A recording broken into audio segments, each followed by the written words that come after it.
स्वतःची तुलना इतरांशी करणं कसं थांबवायचं? Hi everyone, welcome to grow with me. आजचा टॉपिक खूपच रिलेटेबल आहे. कधी तुम्ही इंस्टाग्राम उघडता आणि दुसऱ्यांचं आयुष्य बघून तुम्हाला स्वतःबद्दल कमी वाटायला लागतं का?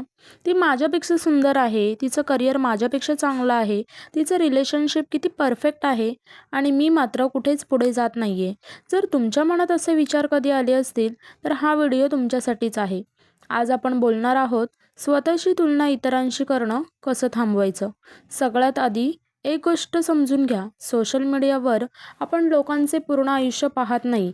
आपल्याला त्यांचे सुंदर फोटोज दिसतात, सक्सेसफुल मुवमेंट्स दिसतात, स्माइल्स दिसतात, पण त्यांच्या आयुष्यातले स्ट्रगल्स, प्रॉब्लेम्स आणि डिफिकल्टीज आपल्याला दिसत नाहीत. म्हणून त्यांच्या बेस्ट मुवमेंट्सची तुलना आपल्या रिअल लाईफची करू नका. पण माझं काय? कधीकधी दुसऱ्यांना बघून आपल्याला प्रश्न पडतो, सगळ्यांचं आयुष्य किती छान चाललं आहे, मग माझंच का नाही?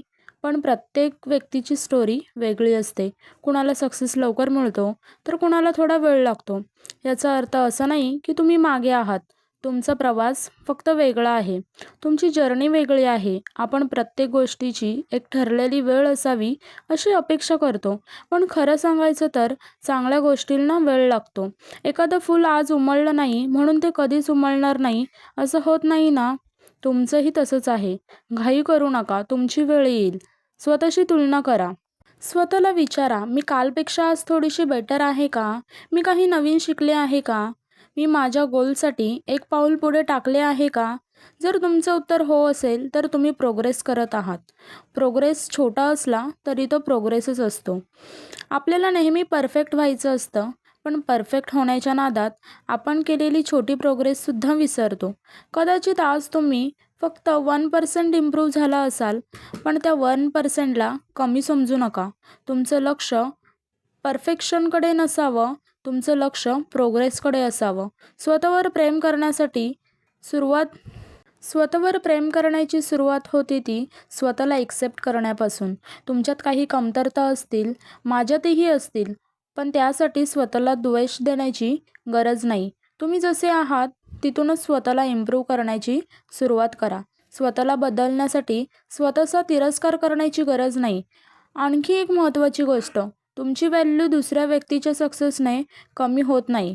कोणी तुमच्यापेक्षा सुंदर असेल, सक्सेसफुल असेल किंवा त्याच्याकडे तुमच्यापेक्षा जास्त गोष्टी असतील, याचा अर्थ असा नाही की तुमच्यात कमी आहे. दुसऱ्याचं सक्सेस म्हणजे तुमचं फेल्युअर नाही. स्वतःसाठी वेळ काढा. कधीकधी आपण इतर लोक काय करत आहेत याकडे इतकं लक्ष देतो की आपण स्वतः काय करतोय हेच विसरतो. म्हणून दिवसातून थोडा वेळ स्वतःसाठी ठेवा. फोन बाजूला ठेवा. तुम्हाला काय आवडतं, तुमची काय गोल्स आहेत, तुम्हाला आयुष्यात कुठे पोचायचं आहे याचा विचार करा. स्वतःच्या जर्नीवर फोकस करा. तर आजपासून एक छोटासा बदल करा. जेव्हा तुम्हाला दुसऱ्यांशी स्वतःशी तुलना करावीशी वाटेल तेव्हा स्वतःला एक प्रश्न विचारा, मी कालपेक्षा आज थोडी पुढे आहे का? जर हो असेल तर तुम्ही योग्य दिशेने चालला आहात. तुमचा स्पेस वेगळा आहे, तुमची जर्नी वेगळी आहे, तुमची स्टोरी वेगळी आहे आणि सर्वात महत्त्वाचं, तुमची वेळही येईल. फक्त स्वतःवरचा विश्वास सोडू नका. जर ह्या व्हिडिओमधील एखादी गोष्ट तुमच्या मनाला टच झाली असेल तर व्हिडिओला लाईक नक्की करा. अशा सेल्फ लव्ह, मोटिवेशन आणि पर्सनल ग्रोथच्या व्हिडिओंसाठी ग्रो विथ मीला सबस्क्राईब करा. आपण एकत्र शिकूया, ग्रो करूया आणि स्वतःची बेस्ट व्हर्जन बनवूया. Until then, take care of yourself, love yourself आणि स्वतःशी तुलना कोणाशी करू नका. बाय. भेटूया पुढच्या व्हिडिओमध्ये. सबस्क्राईब करायला विसरू नका.